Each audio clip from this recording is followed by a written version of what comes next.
आणि आता पाहूया पुण्यातल्या टॉप 9 बातम्या।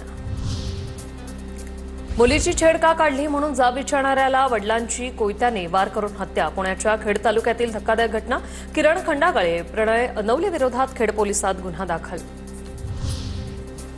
पुण्याच्या हिंजवडीमध्ये 25 वर्षीय आयटी अभियंता तरुणीची आत्महत्या। 21व्या मजल्यावरून उडी मारून जीवन संपवलं।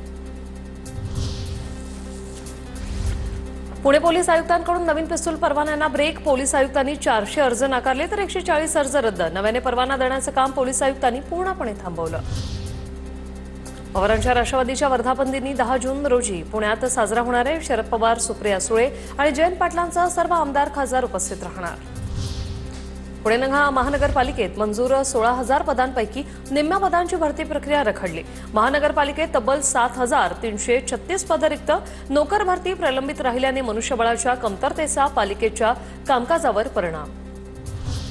पुण्यात महा ई सेवा केंद्र आणि सेतू केंद्राच्या महाआयटीच्या सर्व्हरमध्ये तांत्रिक समस्या।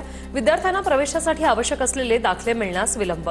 गैरसोय होत असल्यानं विद्यार्थ्यांची नाराजी। पुण्यातील सिंहगड किल्ला पर्यटकांसाठी खुला। किल्ल्यावरील अतिक्रमण हटवण्याचं काम पूर्ण। अतिक्रमण हटवण्याचं काम सुरू असताना दरड कोसळण्याची भीती असल्याने किल्ला पर्यटकांसाठी बंद ठेवण्यात आला होता।